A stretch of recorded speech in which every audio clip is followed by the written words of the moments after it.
E aí, pessoal, tudo bem? Uma live bem importante hoje, hein? Vamos entrando aí, quem puder entrar. Vai ser uma live bem importante com o querido Eduardo da Rede, que é pré-candidato, hein? Então vamos todo mundo assistir, saber um pouco mais sobre políticas públicas LGBT e falar com esse grande amigo que é o Eduardo Campos, que é um professor ativista. Então vamos falar com ele, hein?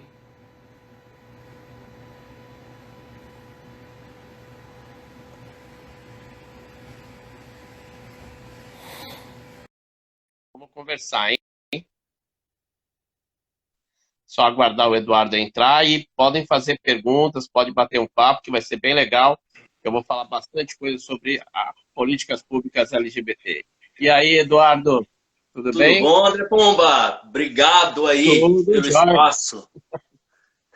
Tô falando aqui da minha cama porque eu tenho que carregar o celular. Legal.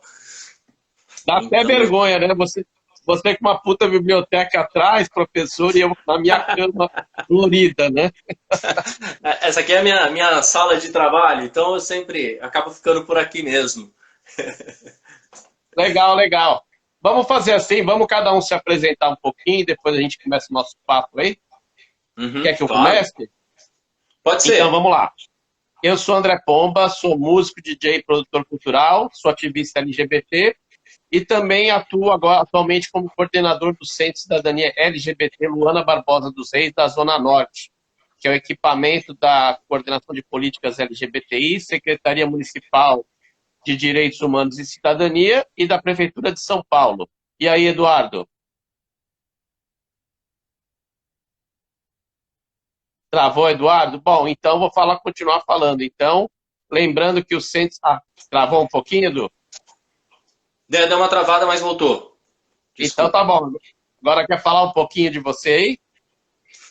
Então, Pomba, eu sou professor já há 26 anos de idade, 26 anos, e comecei a atuar na educação com 20 anos de idade, né? Então, assim, sempre trabalhando com educação inclusiva, políticas e práticas de inclusão. A minha formação é em pedagogia, letras, fiz especialização em Libras, magistério do ensino superior, depois fiz mestrado e doutorado em educação, arte e história da cultura, pós-doutorado em Educação e Saúde, e no ano passado eu fui agraciado com o título de professor honoris causa em função do ativismo, das publicações do meu trabalho voltado para a inclusão social, que foi o professor honoris causa pela universidade, pela Logos University. Eu estou falando isso porque assim, o meu conhecimento e atuação junto às pessoas com deficiências e a comunidade LGBTQIA+, não só é uma atuação, né, de ativismo, mas também sempre publicando, estando junto, celebrando as conquistas e observando as necessidades daquilo que é chamado politicamente de minoria em instância de poder, mas que é um volume muito grande que precisa ser atendido em nível de políticas públicas. E sempre levantando essa bandeira aí da inclusão social. Eduardo Uhum. Campos, mora aqui na Vila Ré, São Paulo, Zona Leste. É isso. Então, legal. Bom, eu vou primeiro falar um pouquinho, para quem não conhece, o trabalho aí do Centro de Cidadania, que acho que já te convidei para visitar, um equipamento bem legal, que a gente tem assistência jurídica, psicológica, pedagógica e de assistência social para a população LGBT, né? A gente também gera um programa que chama Transcidadania. Já deve ter ouvido falar, que a gente fornece Uhum. bolsas de estudo em torno de um salário mínimo, mais alguma ajuda de custo e condução, para 60, só no nosso centro, 60 travestis e transexuais em situação de vulnerabilidade, para que elas recuperem, né, a escolaridade e possam ter oportunidades de emprego, além do subemprego, de toda a situação de exploração sexual que elas às vezes são acometidas, né? Você já tinha ouvido falar do Transcidadania? O que você acha do programa? Já tinha ouvido falar. Eu acho que assim é algo essencial, principalmente porque dentro da sigla LGBTQIA+, eu acho que há de concordar todo mundo que acompanha essa live, as mulheres transexuais ainda é o grupo mais fragilizado, mais vulnerável e mais marginalizado, entende? principalmente em nível de formação profissional, formação acadêmica. Com 26 anos, André, e praticamente 12 deles dedicados ao ensino superior, até hoje eu tive uma aluna transexual. Entende? Uhum. Então, essa questão da formação e depois do ingresso no mercado de trabalho e um acompanhamento da vida profissional dessas pessoas é importantíssimo para a gente pensar aí no que a gente chama de inclusão social das pessoas trans.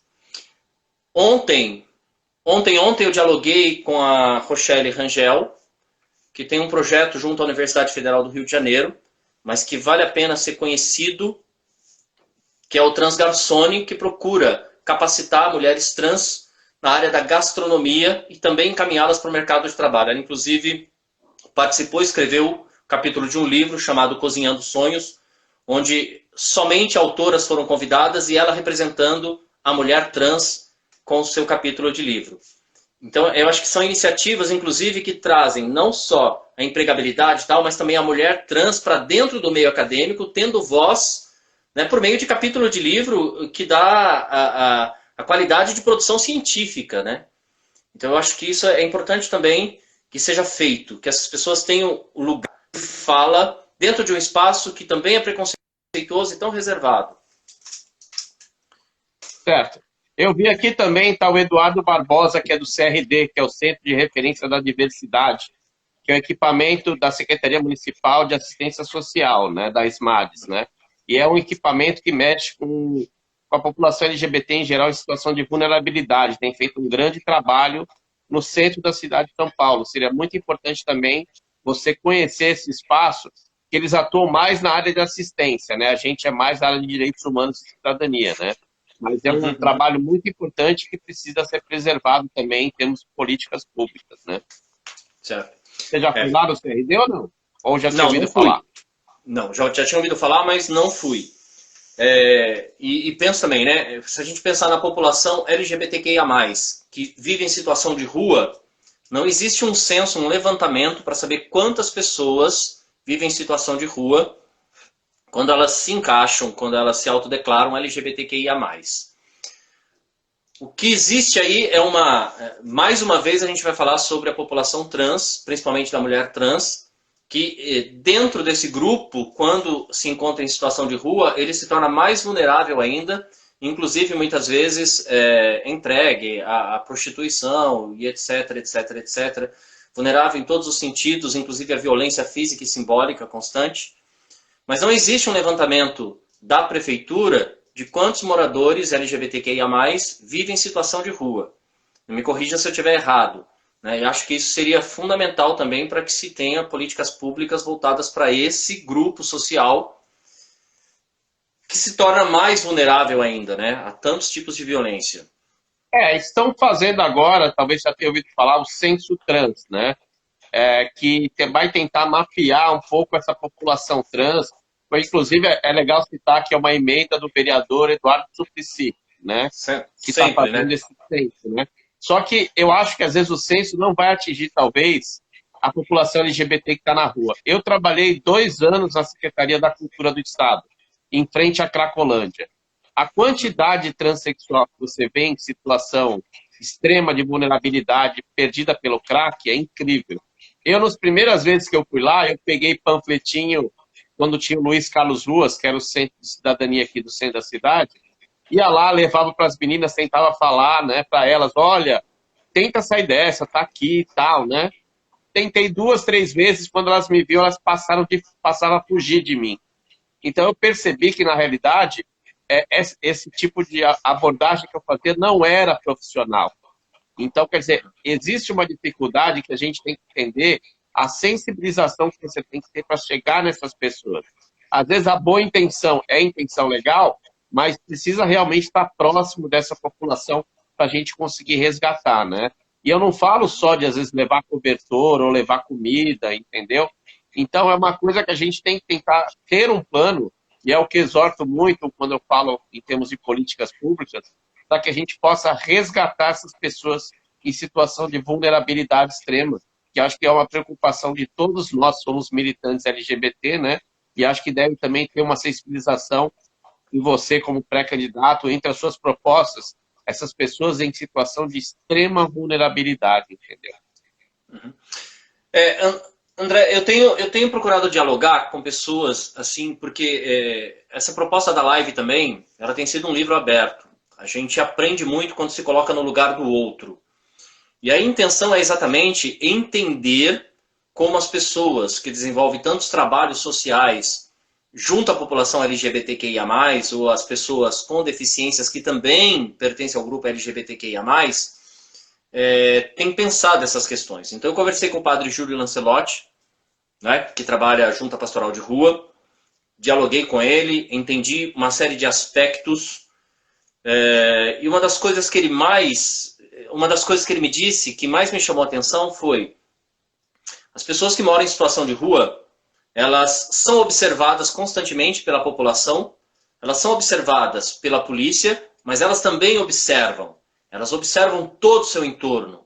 Elas ficam atentas a tudo o que acontece. E isso traz uma questão que eu acho que é significativa, né? Entender como elas observam o seu entorno e que julgamento elas fazem desse entorno, que na maioria das vezes as segregam, mas que em alguns momentos tentam se aproximar. Entende? Então, em primeiro momento, entender esse universo, né? Entender como essas mulheres trans que vivem em situação de rua pensam, como essas pessoas que usam crack pensam, porque existe um fator que não é só o vício no crack, mas que antecede esse vício, o que leva essa pessoa ao vício. Né? Que, quando se trata da população LGBTQIA+, muitas vezes esbarra na rejeição da própria família em relação à orientação sexual ou à identidade de gênero. Né? Então, há um problema que esbarra em educação, em saúde emocional pública, entende? Entre tantas outras questões. Mas enquanto também não mudar. Pode falar. Não, uma das iniciativas que eu achei bem legal e que é importante falar para todo mundo que mexe com políticas públicas, era um caminhão que ia lá com um banheiro, um chuveiro. Então, isso atraía o usuário a tomar um banho, a lavar suas roupas, tinha máquina de lavar, entendeu? Eles iam lá e levavam no próprio local. Então, eu achei uma situação muito inteligente, muito assim, de atrair a pessoa para ela tomar um banho, para se resgatar, para tentar entender um pouco como que ela pode sair desse círculo vicioso, né?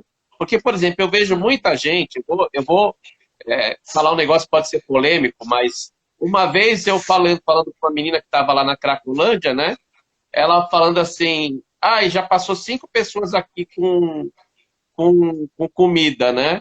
Então, quer dizer, ela falou, só como a mistura e joga o resto fora.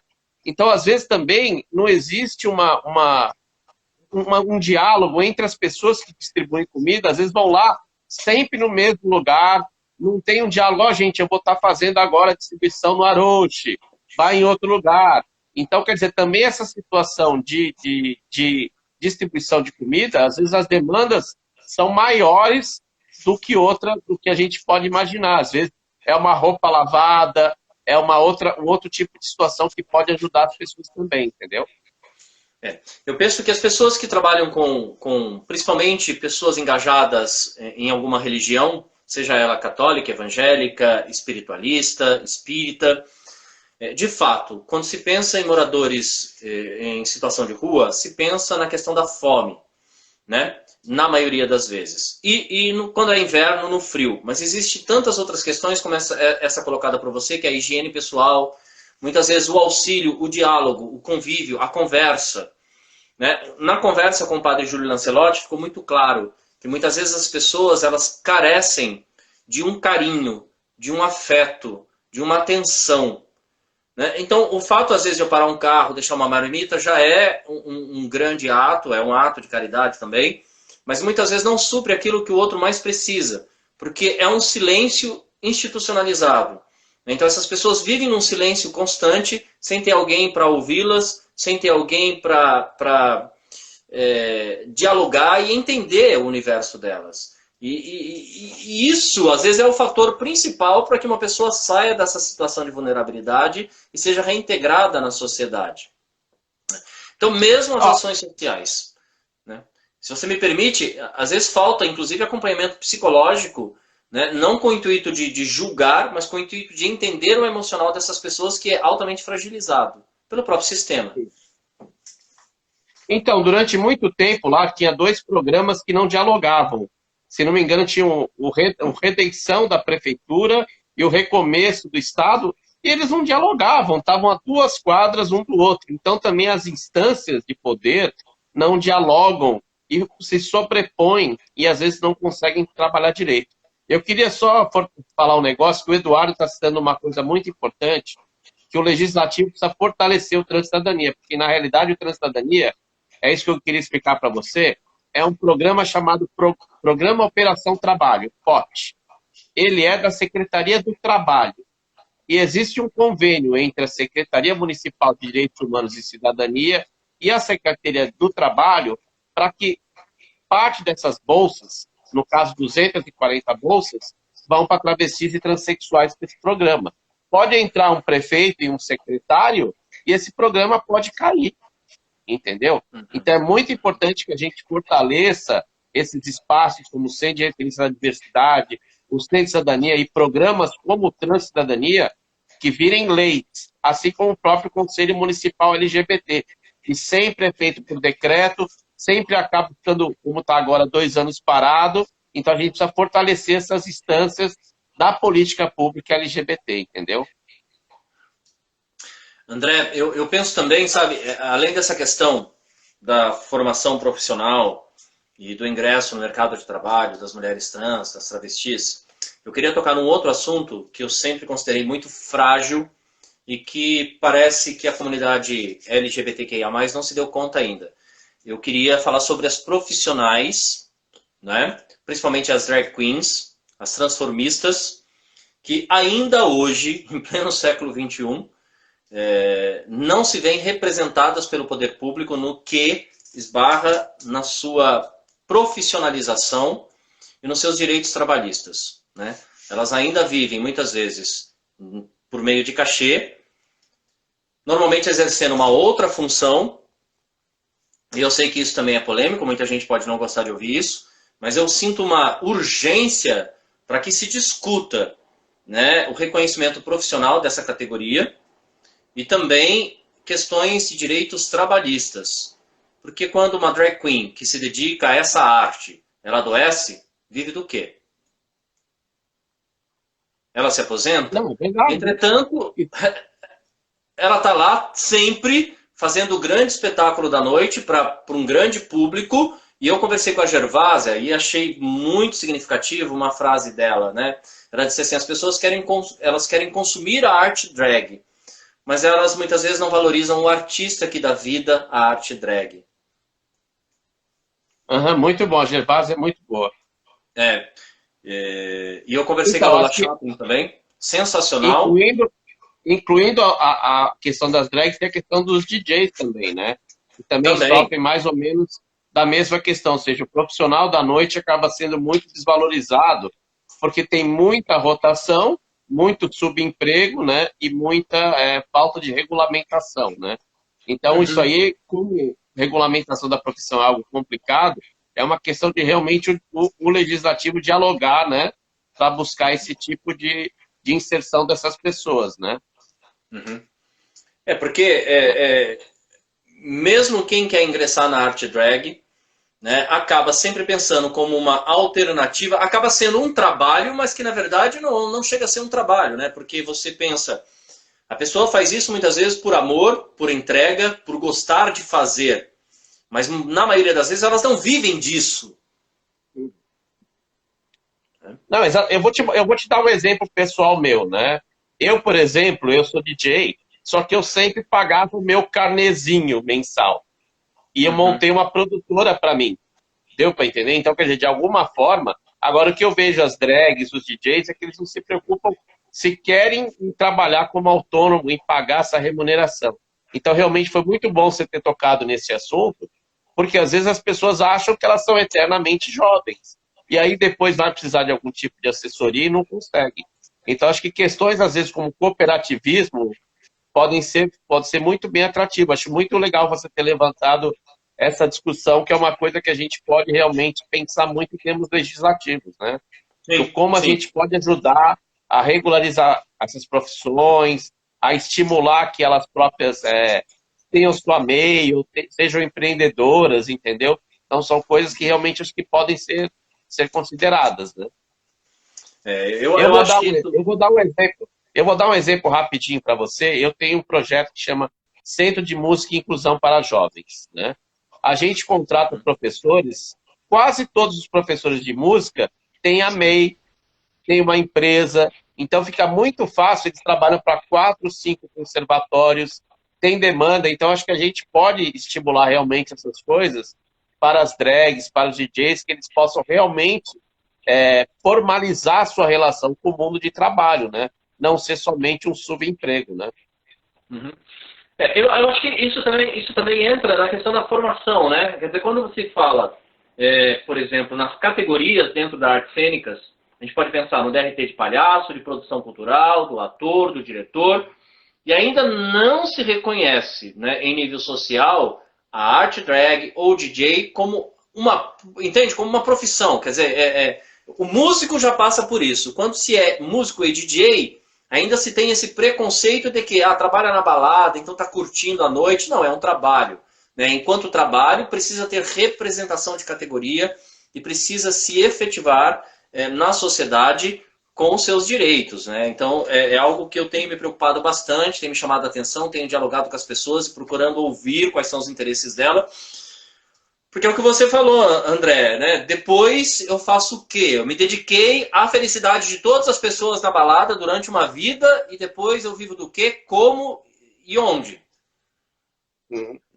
Uma questão que você pode ver muito bem o que aconteceu com a parada virtual esse ano, né?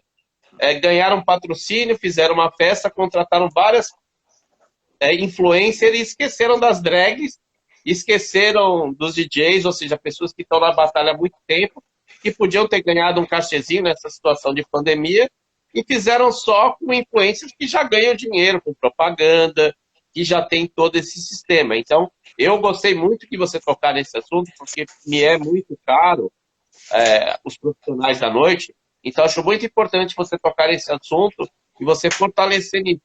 É uma categoria esquecida e é uma categoria que vive de subemprego. Então, é uma coisa que pode realmente ter uma formalização e um estímulo ao cooperativismo, ao empreendedorismo, para que essas pessoas possam ter uma remuneração constante, entendeu? Inclusive, quando eu fiz a live com a Gervásia, ela se apresentou como Gervásia e não como o ator que dá vida a Gervásia. Eu fiquei muito emocionado. Aqui na minha casa eu comentei, nossa, ela se produziu para fazer a live. Né? Isso demanda dinheiro, isso demanda um custo, isso demanda tempo. Então eu me senti muito respeitado e muito lisonjeado com a atitude dela e eu não poderia deixar de falar isso. Inclusive, se você me permite, eu escrevi o capítulo de um livro agora no mês de julho falando sobre a população trans, né, dentro dessa questão da vulnerabilidade em relação ao isolamento social e ao Covid. E vai ser publicado agora em setembro. E eu citei uma fala da Gervásia no texto, é um texto acadêmico científico, porque a minha intenção é essa, sabe? É que as drag queens, as transformistas, as travestis, as mulheres trans, os LGBTs, nós tenhamos voz também no meio acadêmico. Então eu fiz questão de citar uma fala da Gervásia, porque nós temos não só que dialogar, mas começar a ocupar esses espaços que é tão elitizado e que muitas vezes dispensa a nossa voz. Então só queria falar isso porque eu acho que tem a sua importância. E uma outra questão, André, quando algumas pessoas me questionam, mas você levanta a bandeira LGBTQIA+, na sua campanha, na sua pré-campanha? Levanto, mas é importante que as pessoas tenham consciência que quando se fala na bandeira LGBTQIA+, a gente está falando de educação, a gente está falando de necessidades na área da saúde, a gente está falando de mobilidade urbana, a gente está falando de segurança, a gente está falando de trabalho, como a gente acabou de falar agora, e a gente está falando de lazer. Então, os LGBTQIA+, nós estamos presentes em todas as instâncias sociais. Óbvio que nós temos algumas demandas, umas particularidades em todas essas instâncias, mas é urgente que isso venha, né, a pauta, seja pauta de discussão no poder público, para que a gente possa efetivar algumas coisas que são necessárias. Mas nós temos necessidades em todas as instâncias sociais. Né? Então, quem não tem consciência disso ainda, é importante que tenha. Pode falar. Eu vou aproveitar, como eu li um pouquinho sobre você, eu tenho primeiro uma crítica geral, né, sobre como eu enxergo a educação. Eu, às vezes, enxergo a falta nas questões LGBT, tipo, muito distante, entendeu? Às vezes eu vejo uma discussão muito acadêmica e pouco pé no chão, sabe? Pisar no chão. Como você, que está na educação, que é um acadêmico, como que você acha, a nível municipal, conversando como um pré-candidato a vereador ou uma política pública para o município, principalmente que mexe com primeiro grau, que mexe com pré-educação, primeiro grau, como que você acha que os LGBTs poderiam estar incluídos nessa forma na educação básica, né? Que a gente chama até o 9º grau, né? Até a 9ª série. Né? Então, André, uma das minhas lutas dentro da educação sempre foi, eu sou a favor, sim, da discussão sobre gênero e orientação sexual, já na infância, onde eu dialoguei com a Simone Santana. Ela é mãe de uma menina adolescente trans, e nós falávamos exatamente sobre isso. Lindo! É a Odete. Ela sempre entra nas minhas lives, ó. É a Odete Nazaré. Linda! É a mistura de Odete Reutemann com Nazaré Tedesco. Odete Nazaré. Muito linda. Então, e essa vai ser um diálogo necessário, mas uma briga boa, porque existe uma camada da sociedade fundamentalista que procurou sequestrar o termo, né, ideologia de gênero e banalizar essa questão. Então, em primeiro momento, pensar que essa heteronormatividade é que faz uso da ideologia de gênero quando ela propõe uma divisão binária na sociedade. E é necessário que as pessoas, crianças, né, que começam a se reconhecer como homens ou mulheres trans, a pessoa que começa a se reconhecer na sua orientação sexual, que elas se sintam incluídas na escola por meio do discurso do professor, pelo discurso institucional, e que se sintam representadas nos materiais didáticos. E essa é uma briga boa, mas que eu acho necessário, porque a violência ela não se dá só na instância física, ela se dá na instância simbólica. E quando uma criança não se sente representada no discurso institucional escolar, quando ela não vê sua família ou uma afetiva sendo representada, ela já sofre uma violência, aquilo que a gente chama de violência simbólica. E você tem razão, né? Academicamente se discute muito, quando chega na hora da prática, pouco se faz. Então, crianças que se reconhecem como homossexuais, crianças que vão se reconhecendo como transexuais, elas sofrem essa violência institucionalizada. Então é preciso colocar a mão na massa e mudar esse cenário. Que eu tenho consciência de que não é fácil. Na universidade eu sempre procurei fomentar os coletivos. Né? Tanto o coletivo gay como o coletivo trans, embora, como eu disse, eu tive uma aluna trans em toda a minha vivência dentro do ensino superior. E dando palestra por aí, eu encontrei uma vez com uma pedagoga em Caieiras, que era uma mulher trans, formada em pedagogia e professora da educação infantil. E num diálogo com ela de fato havia dito para mim, olha, eu não tenho problema com as crianças. As crianças percebem quando eu entro na sala, eu converso com elas, explico, elas sorriem, elas me abraçam, elas me amam, ela é a tia. Eu tenho problema com os pais das crianças. Às vezes os pais eles não querem a presença de uma professora mulher trans na educação infantil. Deu uma pequena travada aí com o André? Só aguardar, a gente já retorna. Bom, eu tô aqui, beleza. Eu não sei se a sua conexão... Por isso que eu falei isso. Então, assim, André, eu penso que até é necessário, sabe? Eu sei que as pessoas muitas vezes não gostam disso, mas eu, como professor universitário, acho de suma importância, não só a cota para negro, como para cadeirantes, surdos, cegos e etc., mas já é o momento de se pensar também em cota para pessoas trans. para que elas tenham formação em nível superior também, ingressem no mercado de trabalho, e que nós tenhamos professoras, professores trans, que nós tenhamos, sabe, enfim, né, formação superior e as pessoas atuando no mercado, para também se descaracterizar essa condição de marginalidade que historicamente foi atribuído a essas pessoas. Mas eu tenho a consciência de que não vai ser um diálogo fácil e que vai ser uma briga boa, com muita resistência. Eu vou falar algo que, se você tiver no poder, você vai enfrentar. Quando eu atuei na Secretaria da Cultura, eu trabalhei com o edital LGBT. E tinha aquele Movimento Brasil Livre, o MBL, certo? Eles pegaram um projeto que ganhou o edital, que previa circular em escolas, né? Mas com autorização das escolas, para fazer apresentação de peças de teatro com foco na diversidade sexual. O MBL pegou esse projeto e falou: Secretaria da Cultura está fazendo projetos LGBT para criança na escola. Saiu no jornal, veio pressão, acharam meu celular, ficaram ligando. Então, eles fizeram um bafafá, né? Então, esse tipo de assunto, às vezes, que é muito polêmico, como você disse, da gente discutir a diversidade para a criança, é algo que você vai enfrentar, que todos nós enfrentamos no dia a dia, e que é uma batalha que eu acho que a gente tem que fazer as pessoas entenderem, né? Você vê, eu estou vendo o Diego, que é um amigo meu, ele acha, por exemplo, que esse tipo de discussão, você pode ler, e não se deve separar um do outro, né? Mas o que você acha da questão? Eu defendo as cotas, eu acho que as cotas são importantes, né? Eu acho que muita gente pensa que as cotas discriminam, né? Como você encara isso, então? Então, vamos pensar numa questão que eu acho que as pessoas desconhecem.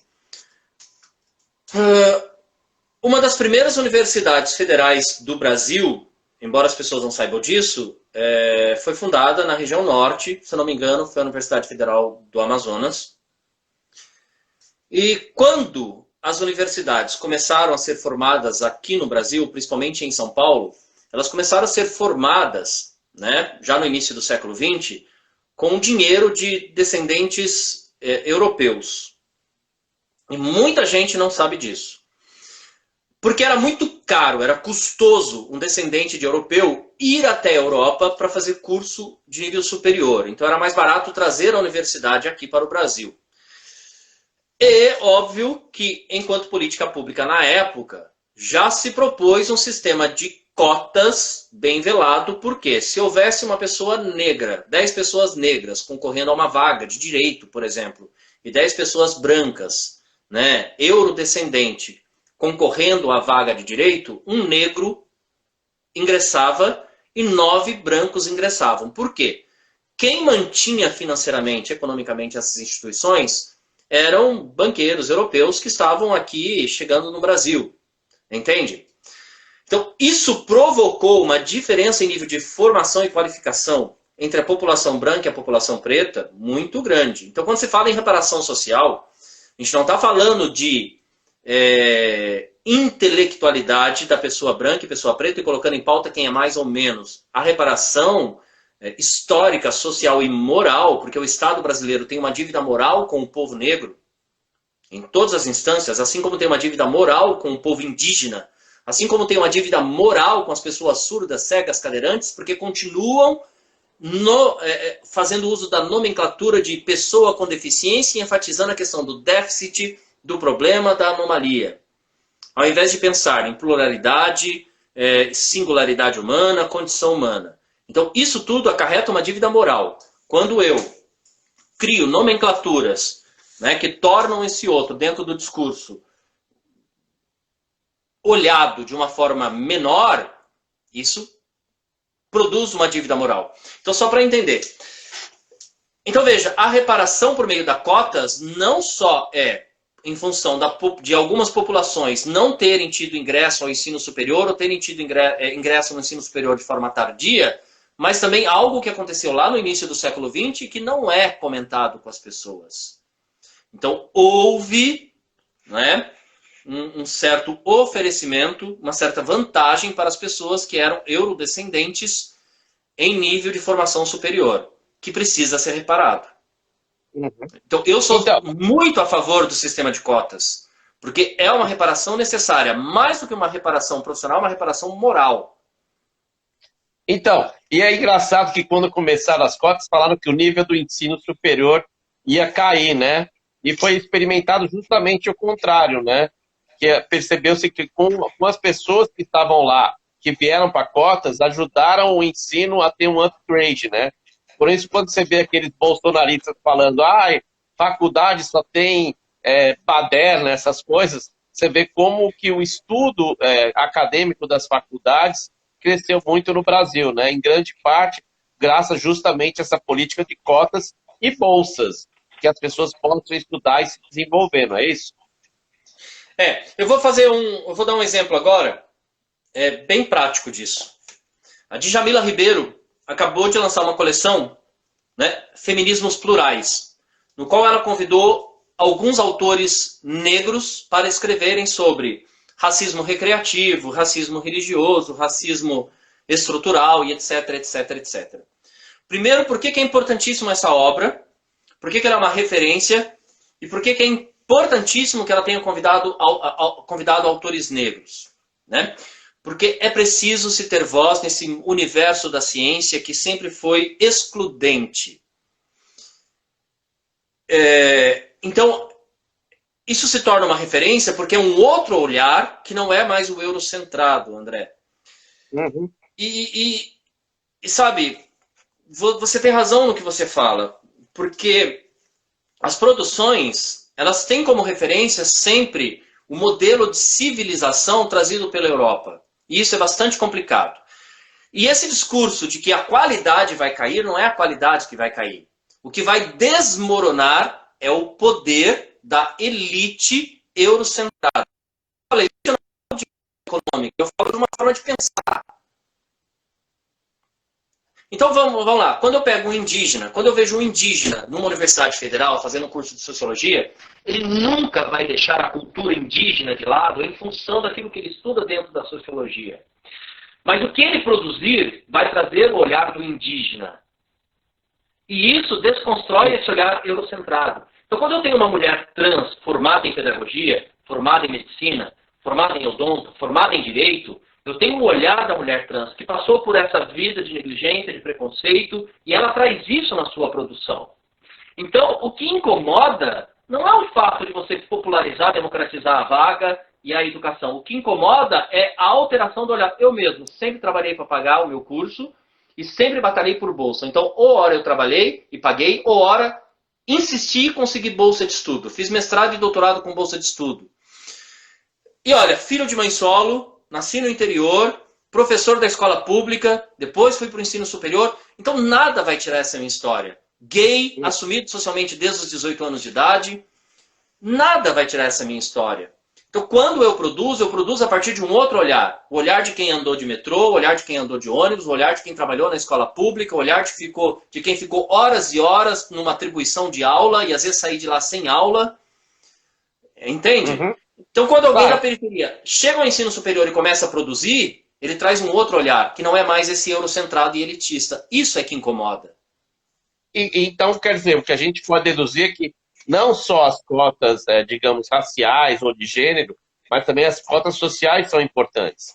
Porque você vê mesmo, às vezes, uma pessoa branca que vem da periferia também não tem uma condição de acesso com uma pessoa que às vezes mora, por exemplo, que nem eu moro no centro da cidade. Eu, por exemplo, trabalho desde os 14 anos. Eu também nunca tive nada de mão beijada, né? Tanto que eu só consegui minha primeira conclusão de faculdade com 50 anos de idade.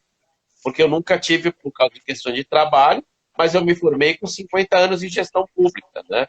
Então, acho que é importante, realmente, porque eu me sentia excluído. Falar, é até brincadeira, às vezes as pessoas falavam assim, na minha idade, eu já acabei a escola. Ou seja, para eles, na minha idade, fazer até o ensino médio era o limite. A faculdade ainda é uma coisa muito elitizada, entendeu? Eu tenho 56 anos. Então, quer dizer, eu só fui fazer uma faculdade de gestão pública com 50 anos de idade, entendeu? Você tem razão. O ensino superior no Brasil é elitizado, embora as pessoas muitas vezes não tenham consciência disso. Principalmente nesse atual governo, o acesso se tornou mais difícil. Né? Eu tinha turmas formadas por 50 alunos bolsistas, e já nessa gestão atual, nós tínhamos 3 alunos bolsistas.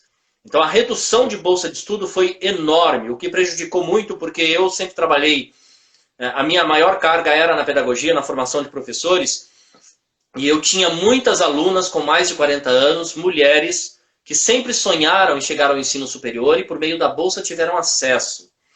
Então, pensa, é uma mulher que ocupava, dentro da família, a função de dona de casa, e após ter os filhos criados, esse era um discurso muito comum, vindo delas, elas conseguiram, com apoio da família, chegar ao ensino superior por meio de bolsa, e elas tinham uma outra visão, porque elas estudavam filosofia, antropologia, sociologia, didática, Claro. e elas começaram a repensar a própria história, né? Inúmeras vezes elas falavam, nossa, professor, como a gente muda o olhar, mas que elas representavam naquele momento não só uma ação de resistência, mas também elas eram a prova viva de um Brasil negligente, entende? Que não produz política pública para a igualdade, porque elas tiveram acesso à universidade aos 40 anos, porque não tinham condições financeiras de fazer uma universidade. E não que não queriam, elas queriam, mas não podiam. Então, não foi. Eu achei legal o que o Duran tá falando, o Duran DJ falou, que a mãe dele fez direito aos 56 anos, porque o pai não deixava, era ignorante, ele não deixava a mulher estudar nem trabalhar. Então, também a questão de gênero é muito importante, entendeu? Duran, bem legal a sua intervenção, porque a gente às vezes pensa que é só uma questão racial, mas a questão de gênero também é importante. As mulheres, às vezes, são excluídas do mercado de trabalho e da escola e da faculdade, entendeu? É complicado isso. Ele tem razão, né? E as histórias de mulheres que chegam à universidade são histórias de muita luta, de muito medo, muitas vezes. Eu tive uma aluna que disse para mim, professor, eu estou tendo um problema muito sério. Aí uma história de vida para as pessoas poderem entender o processo, como é difícil essa questão de gênero. E o meu marido, ele me colocou contra a parede. Ele disse, ou eu ou a faculdade.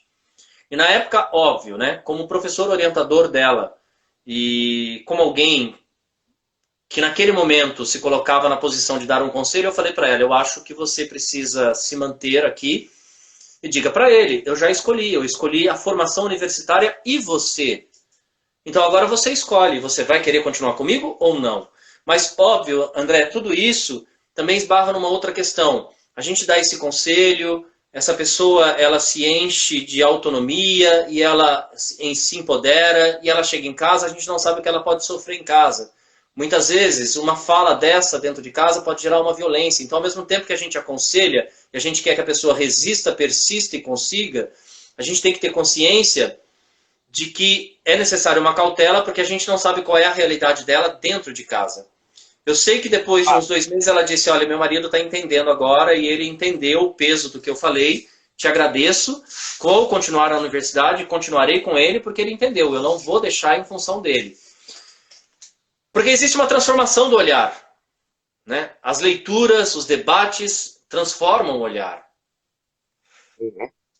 Tá, era legal a gente responder umas perguntas que eu vejo que o pessoal está fazendo, né? O Eduardo do CRD tinha citado lá atrás da necessidade de mais casas de acolhidas para pessoas trans, né? A gente tem a Casa Florescer 1, a Casa Florescer 2, né?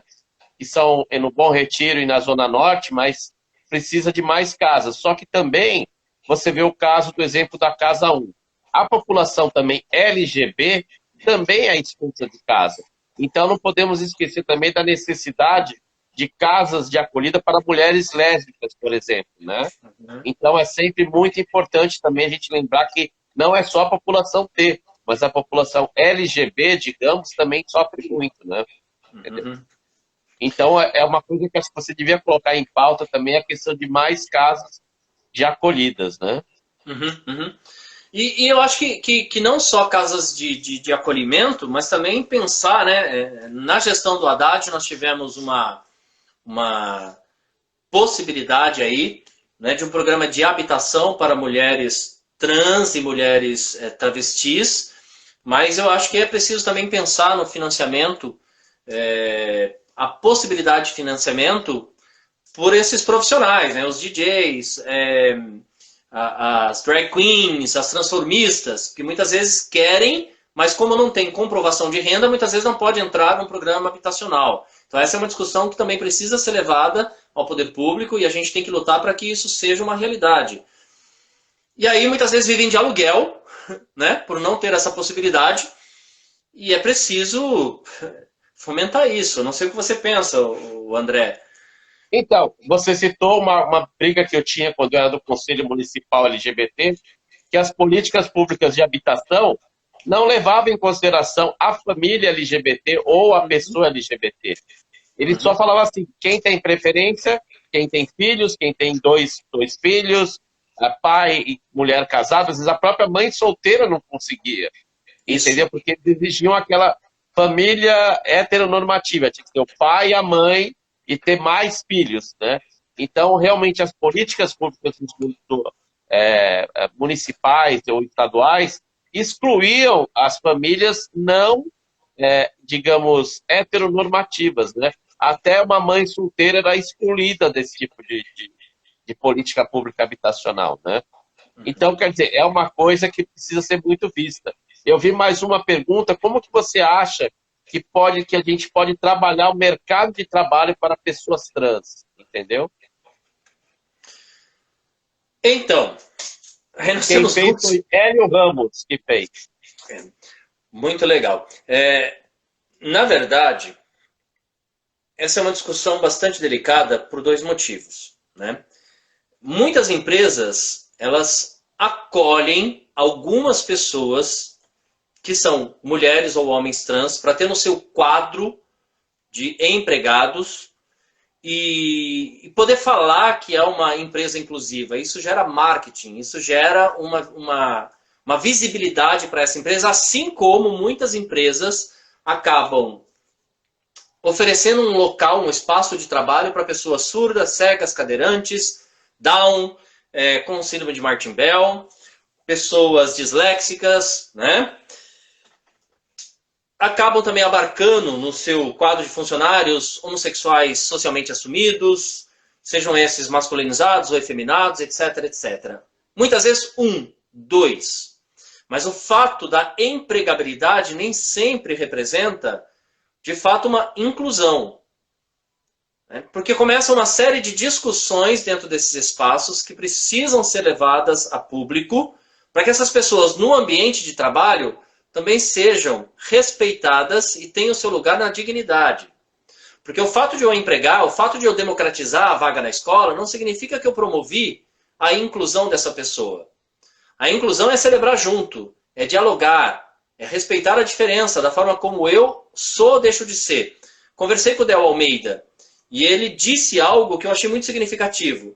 Ele é uma pessoa que procura não definir o seu gênero, muito embora ele seja um homem homossexual, mas ele se veste, ele performatiza na sua identidade social como homem e mulher. Então ele gosta de usar salto, ele gosta de usar terno, ele gosta de usar gravata, ele gosta de usar indumentárias, joias e etc.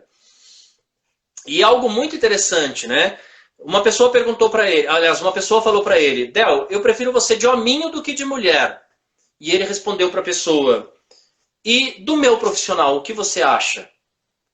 Porque o modo como eu apresento socialmente não vai mudar o meu profissional, não vai mudar o meu caráter, não vai mudar a minha inteligência. A inteligência está dentro de mim. Então é preciso também que as empresas entendam, né? A minha performatividade social não transforma, não muda e não esbarra na minha intelectualidade, na minha capacidade profissional e na minha formação. Então, mas também tem um outro lado, viu? Eu tenho muitas empresas, quando falam que querem trans, eles querem a passabilidade, aquela trans bonita. Por exemplo, a gente que trabalha com as trans, que sofrem problema de escolaridade, de passabilidade, às vezes a gente encaminha essas trans para trabalhar em supermercado, alguma coisa, e discretamente elas são excluídas, porque eles querem a trans bonitona, a trans que tenha passabilidade, como se chama, né?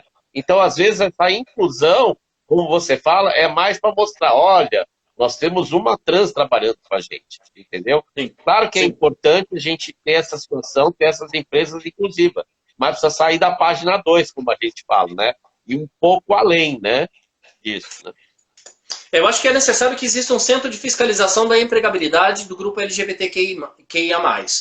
Né? Não só o acompanhamento desse profissional, quando ele é encaixado no mercado de trabalho, mas também, isso é uma questão de saúde mental mesmo, né? Porque as pessoas sofrem uma pressão, muitas vezes, lá dentro, e sofrem caladas, porque as pessoas precisam de salário, André. E às vezes a gente se submete a algumas questões porque nós temos família, a gente tem uma vida, a gente precisa se vestir, a gente precisa comer. E muitas vezes, inclusive, isso foi num diálogo que eu fiz com a Claudicélia, uma mulher preta, que foi minha aluna na pedagogia, e ela disse que foi muito doloroso descobrir a própria história dela, e de repente ela começar a se empoderar e trabalhar com turbante na cabeça, né, porque isso resgata a ancestralidade, a história dela, e as pessoas olharem para ela como se aquilo fosse algo exótico. Então o olhar mostrava um pré-julgamento sobre a estética com a qual ela se apresentava. Então, se a gente pensar numa empresa inclusiva, a gente tem que pensar numa empresa que, de fato, assuma isso de verdade, né, e não faça julgamento a partir da aparência da pessoa. Porque o ser humano ele tem o direito de personalidade. Enquanto isso não for respeitado, não há inclusão de fato. Eu não posso traçar um perfil e justificar isso como se fosse o perfil da empresa. Ah, eu contrato homossexual, desde que seja masculino. Ah, eu contrato uma mulher trans, desde que seja alta, delineada, malhada. Peraí. Então você vai contratar com qual objetivo? Então contrate. Contrate pela capacidade, pela competência, por aquilo que a pessoa pode te oferecer dentro da empresa e respeite o direito de personalidade. Eu acho que essa é uma pauta que eu pretendo discutir muito. Né? Não é nem só essa questão da performatividade e tal, mas o direito à personalidade. Porque eu também não... Se você me permite, desculpa falar bastante, mas eu preciso falar isso. Eu não gosto muito dessa fala, sabe, desses fundamentalistas ou da ciência que fica tentando especular se a origem da homossexualidade e da transexualidade é genética ou não. E se for genética, a gente justificou a origem. Independente de qual é a origem, eu tenho o direito de ser eu mesmo. Então não precisa buscar uma origem. Mesmo que seja uma escolha, isso não muda a minha dignidade. Mesmo que ser gay seja uma escolha, isso não muda a minha dignidade.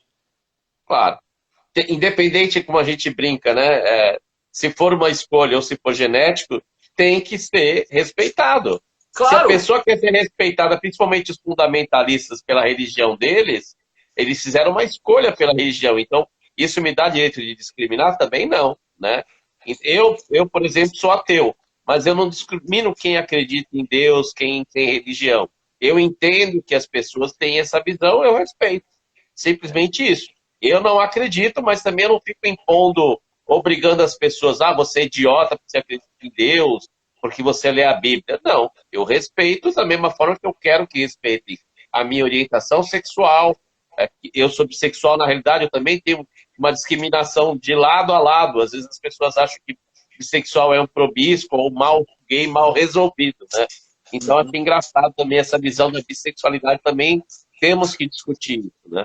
Como a gente está meio acabando aqui, daqui a pouco a gente tem que finalizar, eu acho legal que talvez a gente dê uma fala final, né? Eu e você, se você quiser falar para falar um pouco da sua pré-candidatura, o que você entende, como as pessoas podem te contatar, e depois eu falo um pouquinho do que eu estou fazendo aí. O que você acha?